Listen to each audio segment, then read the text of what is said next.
मित्रांनो, लक्ष्मीच्या पावलांनी या मालिकेच्या आजच्या भागामध्ये आता रोहनची जी माणसं असतात मुद्दामच कला अद्वैतच्या गाडीसमोर येतात आणि बाईकवरून पडण्याचं नाटक करत पाय तुटला की काय, पाय मोडला की काय असं मोठ्या मोठ्याने ओरडत असतात. तर आता ड्रायव्हर अचानक गाडी थांबवतो आणि मग कला अद्वैत ड्रायव्हर खाली उतरतात. तेव्हा आता ती माणसं आता खूपच आरडाओरडा करू लागतात, कारण राहुलने तसं सांगितलेलं असतं. आणि मग अद्वैत म्हणतो की कुठे लागलंय का तुम्हाला ते अगोदर पहा. मग आता ते म्हणतात पाय मोडलाय वाटतं. तेव्हा अद्वैत म्हणतो आम्ही तर धक्का सुद्धा मारला नाही, तुम्ही स्वतःच गाडीवरून खाली पडलात, मग तुमचा पाय मोडेलच कसा. ड्रायव्हर म्हणतो हो ना, मी सुद्धा गाडी किती स्लो चालवत होतो. त्यानंतर अद्वैत म्हणतो हे पहा दादा, चूक अजिबात आमची नाहीये, आम्ही आपल्या सरळ रस्त्याने जात होतो. तेव्हा राहुलचा माणूस म्हणतो की सरळ रस्त्याने जात होता, मग आम्हाला ठोकलाच कसा काय. अद्वैत म्हणतो अहो दादा, आम्ही आमचं चाललो होतो, परंतु तुम्हीच आमच्या मध्ये आलात आणि तुम्हीच वेडीवाकडी गाडी चालवत होतात, समजलं. मग आता तो गुंड म्हणू लागतो ए शहाण्या, तू आम्हाला काय प्रश्न विचारतोस, कारण हा एरिया आमचा आहे आणि ब्रेक काय पायाखाली नुसता खेळायला दिला का. त्यावेळी आता रागातच अद्वैत त्यांच्याकडे पाहतो, परंतु आता कला म्हणते ओ दादा, तुम्ही जरा हळू बोल, एवढं ओरडायची काही गरज नाही, त्याचबरोबर आमची काही चूकही नाहीये. मी पाहिलं ना, काका खूप शांतपणे आणि अगदी स्लो गाडी चालवत होते, तुम्हीच आमच्या आधीमध्ये येत होतात. त्याचवेळी तो गुंड म्हणतोय हिरोईन जरा शांत राहा आणि तुझी हिरोईन बरोबर आहे, म्हणून जरा हे हिरोपंती ना कमी कर. आता अद्वैतला बोकडा वगैरे असा तो गुंड म्हणू लागतो. तेव्हा कला आणि अद्वैतला खूप राग येतो आणि तूच येऊन आम्हाला ठोकला आहे आणि आम्हालाच अक्कल शिकवतो का, असंही आरोप करू लागतात. त्यानंतर तो आता म्हणतो तुझ्यासारखे 56 आले आणि वाटेला सुद्धा लावले, त्यामुळे तुझी हिरोपंती अजिबात इथे दाखवायची नाही. हे बघ, 0 मिनिटामध्ये तुझा टांगा पलटी आणि घोडे फरार करून टाकेन. त्यावेळी आता कला रागातच म्हणते ओ दादा, जरा हळू बोला आणि व्यवस्थित बोला. तेव्हा अद्वैत सुद्धा रागातच म्हणतो एकदम नीट बोलायचं हा आमच्याशी, आणि एकतर मगापासून मी बघतोय तुम्हाला काहीही झालेलं नाहीये आणि त्याचबरोबर एवढी बडबड करताय, तुम्हाला लागलं असतं तर नक्कीच दिसलं असतं ना. त्यावेळी कला सुद्धा म्हणते एवढा कांगावा करण्याची काहीच गरज नाहीये. अहो, तुम्हाला कळतंय का तुम्ही कोणाशी बोलताय ते. त्याचवेळी आता तो गुंड म्हणतो की हा कोणीही असू देत, मला काय करायचंय, याची अशी वाट लावतो ना, आणि तुझी पण, असं म्हणून तो गुंड काही पण बोलू लागतो. तेव्हा अद्वैत रागातच म्हणतो की आवाज एकदम खाली करायचा, समजलं, आणि नीट बोलायचं हिशाशी, नाहीतर, असं म्हणून आता अद्वैत त्यांना धमकावतो. तेव्हा ते गुंड म्हणू लागतात अरे आम्हाला तू धमकी देतोस का, तुला काय आम्ही असे तसे वाटलो का, आमच्या सुद्धा खूपच ओळखी आहेत, असं म्हणून तो गुंड आता अद्वैतलाच आता घाबरवतो. त्यानंतर अद्वैत म्हणतो एक गोष्ट लक्षात ठेवायची, आम्ही तुम्हाला घाबरवत नाही, धमकावत नाही, आम्हाला आता उशीर होतोय, चला आपण आता गाडीत बसूयात, असं म्हणून अद्वैत ड्रायव्हर आणि कलाला सांगतो. त्यावेळी ते गुंड अजूनच आता अरेरावी करू लागतात. तर आता कला म्हणते तो तुमच्याशी अगदी सभ्यपणे बोलतोय, तुम्ही पण सभ्यपणेच बोला. तेव्हा तो गुंड म्हणतो आमचा बा सुद्धा कोणाशी सभ्यपणे बोलला नाही तर आम्ही कुठून बोलणार. तेव्हा कला सुद्धा आता खूपच रागात म्हणते की आमची काही चूक नव्हती, खूप स्लो गाडी होती, तुम्हीच मुद्दामहून आमच्या गाडीसमोर गाडी घेऊन येत होतात, मी पाहिलं ना स्वतः. त्यावेळी आता तुझी ही टिवटिव आहे ना, ती तुझ्या हिरो पुढे दाखवायची, आमच्या समोर नाही, असं रागातच गुंड म्हणतात. मग अद्वैत म्हणतो कला थांब जरा, यांच्याशी वाद घालण्यामध्ये काही पॉइंट नाहीये, आपल्याला उशीर होतोय, तुम्ही बसा बरं गाडीत, असं म्हणून अद्वैत दोघांनाही अगोदर गाडीत बसायला सांगतो आणि तो स्वतः सुद्धा आता गाडीत बसणार असतो. त्याच वेळी मात्र आता लगेच तो माणूस काय करतो तर एका रुमालावर काहीतरी गुंगीचं औषध टाकतो आणि अद्वैतच्या तोंडाला लावतो. तेव्हा अद्वैत क्षणातच आता बेशुद्ध होतो आणि तेथे खाली पडतो. हे पाहून आता कला आणि ड्रायव्हरला मोठा धक्का बसतो, ते दोघेही गाडीतून खाली उतरतात. तेव्हा काका पटकन पाणी घेऊन या, चांदेकरला पाणी द्यायला हवं, असं आता कला म्हणते आणि त्याला उठवण्याचा प्रयत्न करते. त्याच वेळी आता अद्वैत मात्र उठत नसतो.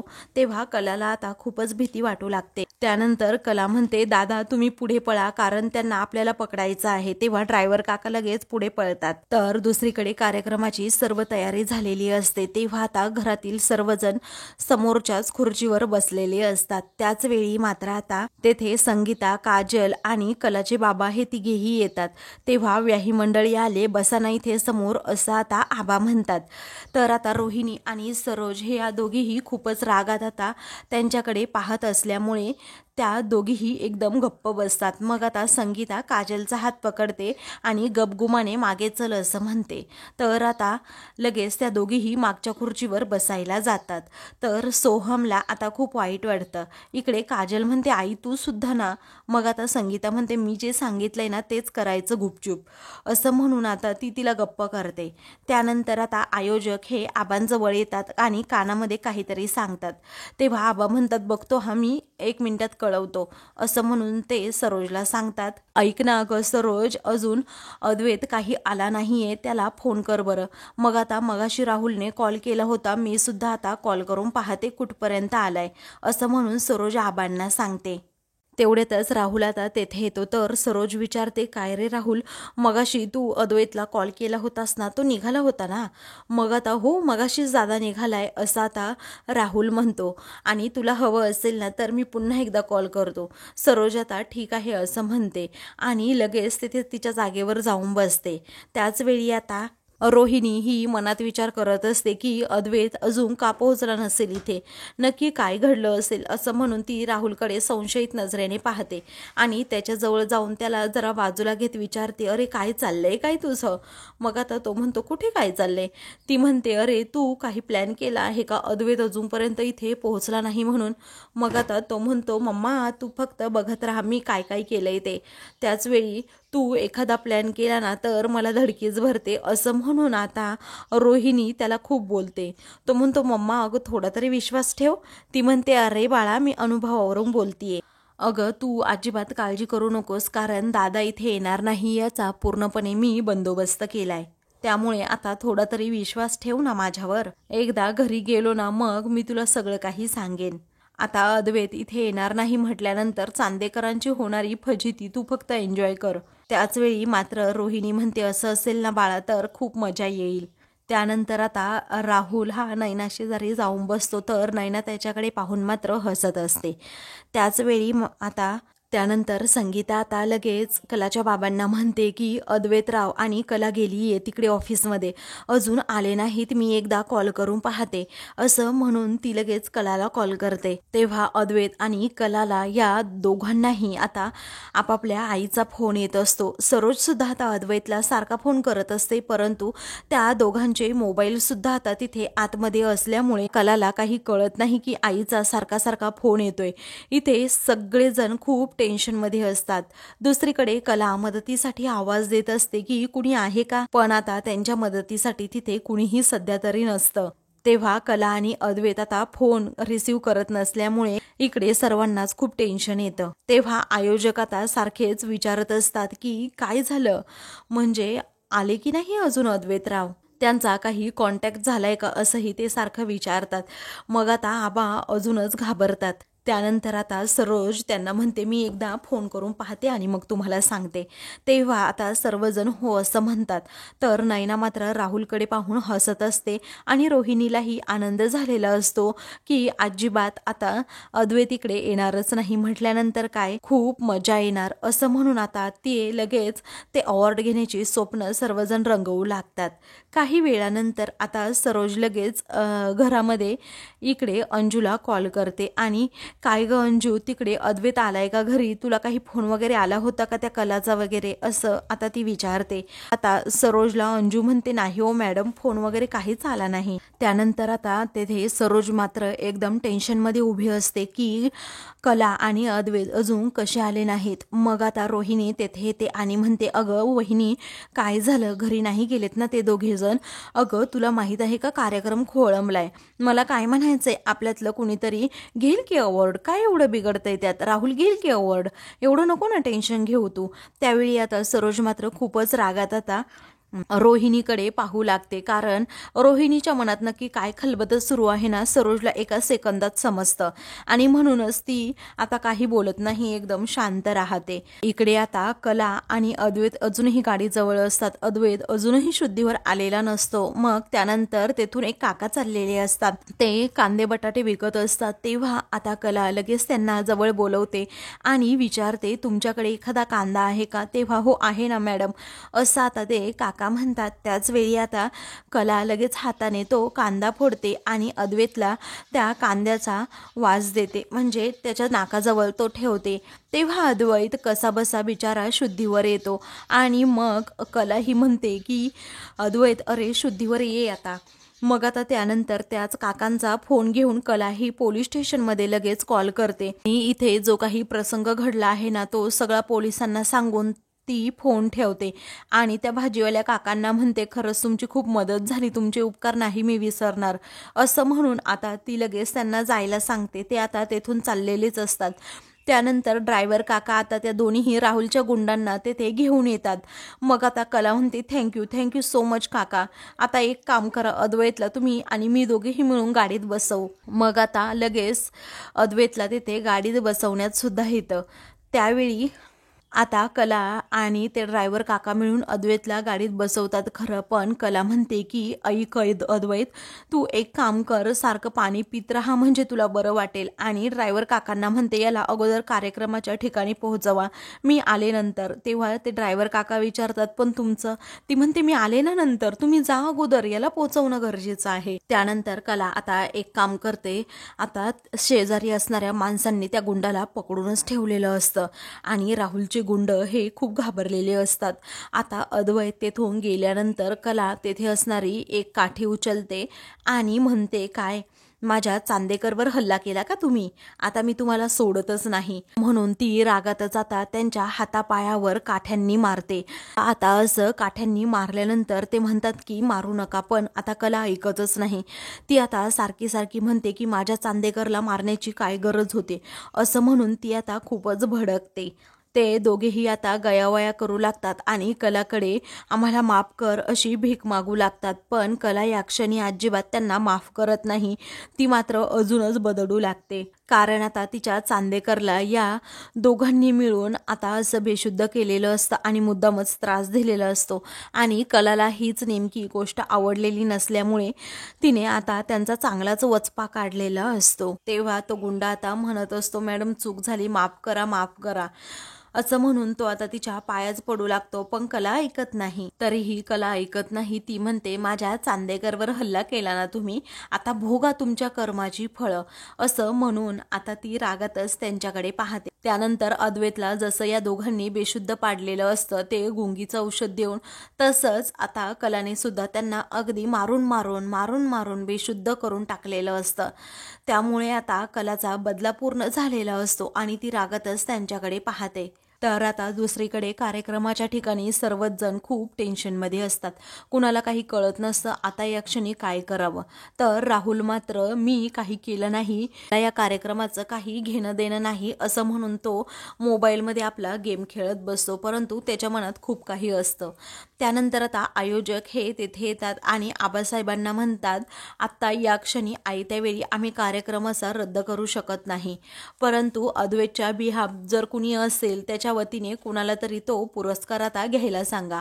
तेव्हा मात्र आबा आणि सरोजला खूप टेन्शन येतं. तर रोहिणी आता लगेच आपला राहुल कशा प्रकारे पुरस्कार घेतो याची स्वप्न मात्र रंगवू लागते. तेव्हा नयनाला मात्र आता खूपच आनंद होतो की आपला नवरा आता पुरस्कार घेईल, अवॉर्ड घेईल. त्यानंतर रोहिणी म्हणते, डॅड हो सरोज वहिनी ऐकतच नाहीये, बघा ना आता काय करायचं तुम्हीच. आबा एकदम सरोज समोर अगदी शांतच उभे असतात.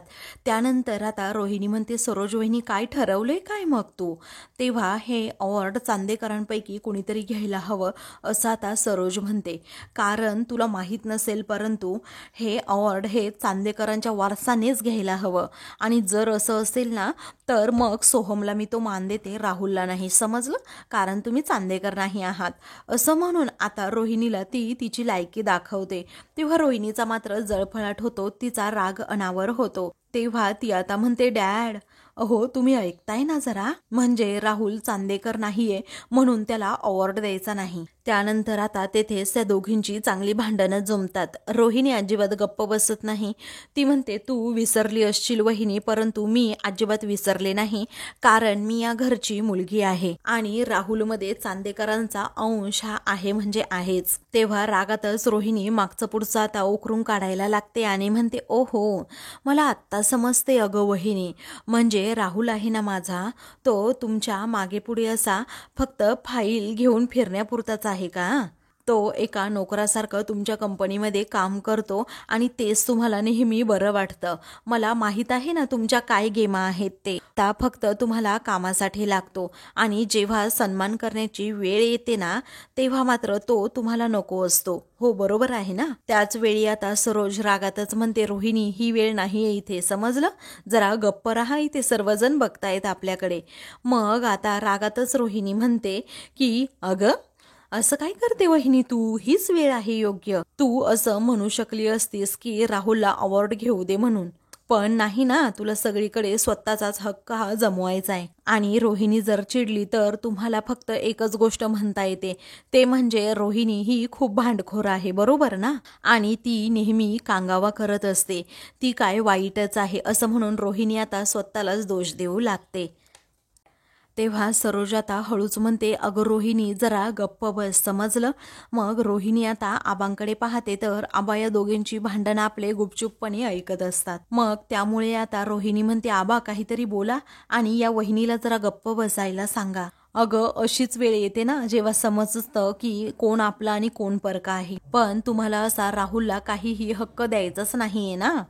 त्याच वेळी रागात आता रोहिणी पुढे म्हणू लागते, अगं वहिनी, तुझ्या मुलाला हे अवॉर्ड मिळतंय ना, कारण प्रत्येक वेळी तू त्याला ऑपॉर्च्युनिटी दिली आहे. अगं, राहुलमध्ये सुद्धा कॅपॅबिलिटी आहे, परंतु तो माझा मुलगा आहे ना, आणि म्हणून तुम्ही त्याला कधी पुढे असं जाऊ दिलंच नाही आणि नेहमी असं दाबूनच ठेवलंय त्याला, असं म्हणून रोहिणी नको ते आरोप त्या स्टेज समोरच आता सरोजवर करू लागते. सरोज काही बोलणार तेवढ्यातच आबा म्हणतात, अजिबात या रोहिणीच्या तोंडाला लागू नको. हे बघ, तसंही हा पुरस्कार अद्वैतलाच मिळाला आहे ना गं, आणि तो आपल्या चांदेकरांच्याच घराला येणार आहे. तो घेण्यासाठी राहुलला जाऊ दे असं म्हणून आबा निर्णय घेतात. तेव्हा आता राहुल खूपच खुश होतो आणि रोहिणी सुद्धा. मात्र आता सरोजला अजिबात आबांचं हे बोलणं, हे विचार, त्याचबरोबर हा निर्णय आवडत नाही. तेव्हा आता राहुल म्हणतो की एक नंबर काम झालं. मग आता तो अगोदर रोहिणीकडे पाहून हसतो आणि मग त्यानंतर नयनाकडे. तर नयनाला सुद्धा खूपच आनंद होतो की आपल्या नवऱ्याला हा पुरस्कार मिळणार. त्यानंतर आयोजक तेथे येतात. त्याचबरोबर आता ते विचारतात, काय झालं, आले की नाही अद्वैत सर, कॉन्टॅक्ट झाला की नाही? मग आता आबा म्हणतात की जो पुरस्कार आहे ना आमच्या अद्वैतला मिळणारा, तो राहुल घेईल, त्यामुळे आम्ही आता पाठवतो त्याला तिकडे. मग आता ठीक आहे असं आयोजक म्हणतात. तेव्हा रजनी आणि सरोजला अजिबात ही गोष्ट आवडत नाही की राहुल हा पुरस्कार घेणार. त्यावेळी रोहिणी मात्र आता हसत असते, कारण तिला प्रचंड आनंद झालेला असतो की आपल्या मुलाला हा पुरस्कार मिळणार. त्यानंतर आता सर्वजण तेथे पाहुणे मंडळी सुद्धा येतात, जे अध्यक्ष असतात कार्यक्रमाचे ते सुद्धा, आणि मग त्यानंतर अनाउन्सर सुद्धा येतो. सर्वजण मस्त असे बसलेले असतात. बिझनेसमॅन ऑफ द इयर हा पुरस्कार आता द्यायचा असतो आणि म्हणूनच त्याबद्दल थोडीशी माहिती हे लगेच ते अनाउन्सर सांगू लागतात. पुढे आता ते म्हणतात की वर्षीचा बिझनेसमॅन ऑफ द इयर हा पुरस्कार जातोय अद्वैत चांदेकर यांना. मात्र सरोजचा चेहरा जरा पडलेला असतो, कारण आता तिला फक्त आणि फक्त अद्वैतची काळजी असते. अद्वैत अजूनही कार्यक्रमाच्या ठिकाणी आलेला नसतो, म्हणून ती डोक्यालाच हात लावते. त्यानंतर आता अद्वैतच्या वतीने तेथे राहुल हा उठतो, तर सर्वजण त्याच्यासाठी टाळ्या वाजवतात. मग आता रोहिणी आणि नयनाला तर खूपच आनंद झालेला असतो, त्या दोघीही जोराजोरात टाळ्या वाजवू लागतात. मग त्यानंतर आता राहुल हा अगदी ऐटीतच उठतो आणि स्टेजवर जातो. तेवढ्यातच आता ड्रायव्हर काका जे असतात ते अद्वैतला तेथे धरूनच घेऊन येतात, कारण अद्वैतला आता जरा चक्करच येत असते. तेव्हा मिस्टर अद्वैत चांदेकर असा अनाउन्सर आता म्हणतो. त्याच वेळी आता सर्वजण मागे पाहू लागतात. तर अद्वैत खरंच तिथे आलेला असतो. आता आपल्या लेकराला काय झालं हे पाहताच सरोज आता पुढे लगेच पळते. मग सोहम सुद्धा आता त्यांच्या मदतीला पुढे जातो. तेव्हा मात्र आता राहुलच्या शिट्ट्याच वाजतात. राहुल अद्वैतकडे पाहतच राहतो, कारण आता हा इथे कार्यक्रमाला पोहोचलाच कसा काय असं त्याला वाटत असतं. त्याच्या गुंडांनी काम केलं की नाही त्याला आता डाऊट येत असतो. तो आता खूपच चिडतो. तर नैना रोहिणीचा चेहराच पडतो, कारण आता राहुलला पुरस्कार मिळणारच नसतो. तेव्हा सोहम आणि सरोज हे दोघेही अद्वैतला आता पुढे घेऊन येतात आणि तिथे एका ठिकाणी जरा थोडा वेळ शांत बसायला सांगतात. त्यानंतर सरोज म्हणते, थांबा बाळा, मी तुला पाणी देते, असं म्हणून ती त्याला पाणी प्यायला देते. त्यानंतर पाणी पिल्यावर आता लगेच संगीता काहीतरी देते आणि हे तोंडात ठेवा म्हणजे तुम्हाला खूप बरं वाटेल असं म्हणते आणि त्याला काहीतरी तोंडात ठेवायला देते. तेव्हा अद्वैत जरा ते खातो आणि रिलॅक्स होऊन अगदी शांत होतो. म्हणतो की खरंच खूप बरं वाटतंय आता, थँक्यू मिसेस खरे, असं म्हणून तो आता मी स्टेजवर जाऊ का असं सरोजला विचारतो. तेव्हा सरोज म्हणते, हो जा बाळा. तेव्हा तो आता जायला निघतो. तर सरोज म्हणते, बाळा सावकाश जा हा. आता अद्वैत आला म्हणून सर्वजण खूपच खुश होतात आणि त्याच्यासाठी टाळ्या वाजवू लागतात. पण मात्र आता राहुलच्या शिट्ट्या वाजलेल्या असतात. तेव्हा तो आता फक्त हसण्याचं नाटक करत अद्वैतला जवळ घेत, दादा तू बरा आहेस ना असं विचारतो. तेव्हा तेथे उपस्थित असणारे कार्यक्रमासाठी सर्वजण अद्वैतसाठी जोराजोरात टाळ्या वाजवत असतात आणि बिझनेसमॅन ऑफ द इयरचा पुरस्कार त्याला मिळणार याबद्दल खूप खुश असतात. त्यानंतर दोघेही एकमेकांना इकडे मिठी मारतात. तर इकडे रोहिणीच्या आणि नयनाच्या चेहऱ्यावरचा रंगच उडालेला असतो. त्यानंतर बिझनेसमॅन ऑफ द इयर या पुरस्काराच्या फक्त बोर्डकडे राहुल पाहत राहतो आणि लगेच आपला खाली येऊन बसतो. त्याचा खूप मोठा घोर अपमान झालेला असतो, कारण अद्वैत अगदी ठणठणीत त्याच्यासमोर उभा असतो. त्याच्या गुंडांनी खूप माती खाल्लेली असते हे त्याला समजतं. आता अद्वैत पुढे स्टेजवर येताच लगेच जे आयोजक असतात त्यांच्या हातामध्ये हात मिळवतो. त्याचबरोबर मोठे मोठे बिझनेसमॅन देखील तेथे आलेले असतात. तेव्हा ते अद्वैतचं खास करून अभिनंदन करतात, त्याच्या कामाचं कौतुक करतात. त्यानंतर आता कार्यक्रमाचा जो होस्ट असतो तो म्हणतो की बराच वेळ कार्यक्रम खोळंबला आहे, आता अद्वैत चांदेकर हे आले आहेत तर आपण त्यांना पाहुण्यांच्या हस्ते पुरस्कार देऊयात. तेव्हा सर्वजण आता हो असं म्हणतात आणि अद्वैत सुद्धा, पण त्याची नजर सारखी सारखी दरवाजाकडे असते. कधी एकदा कला येते असं त्याला होत असतं, कारण कला आल्याशिवाय त्याला तो पुरस्कार घ्यायचाच नसतो. तेव्हा मात्र आता अद्वैत तसाच थांबतो, तो पुरस्कार घेत नाही. त्यावेळी सर्वजण एकमेकांकडे नुसते आपले पाहतच राहतात. अद्वैतचं नक्की चाललंय काय हे त्याला कळतच नसतं आणि सर्वांना सुद्धा. मग आता सरोज हळूच म्हणते, अरे बाळा, खूप वेळ झाला, कार्यक्रम हा खोळंबला आहे, त्यामुळे तू पुरस्कार घे. तेव्हा तो म्हणतो की हो आई ठीक आहे, पण त्याची नजर सारखी दाराकडेच असते. तर आता अद्वैत हा लगेच तो पुरस्कार घेणार असतो, पण आता तो 2 मिनिट सर्वांबरोबर बोलतो. मग त्यानंतर तो म्हणतो की असं म्हणतात प्रत्येक यशस्वी पुरुषामागे एक स्त्री असते आणि माझ्या आयुष्यातली ती स्त्री म्हणजे कला खरे चांदेकर, असं म्हणून आता तो तिची ओळख सांग. माझी बायको कला अद्वैत चांदेकर असं म्हणून तो कलाकडे बोट करतो, कारण कला तेथे आलेली असते. तेव्हा मात्र आता सरोजला खूप राग येतो, कारण आता तिचं नाव न घेता कलाचं नाव त्याने घेतलेलं असतं. त्यानंतर हळुवारपणे कला आता पुढे येते, अद्वैतचा हात हातात घेते. मग ते दोघेही आता पुरस्कार घेतात. तेव्हा मात्र सरोजला आता खूपच राग येतो. तर तेथे असणारे सर्वजण आता त्या दोघांसाठी उठतात आणि जोरात टाळ्या वाजवतात. तेव्हा मात्र कला अद्वैत हे दोघेही एकमेकांकडे खूप वेळ पाहतच राहतात. अशाच मालिकेंचे पुढील भाग पाहण्यासाठी चॅनलला सबस्क्राईब करा.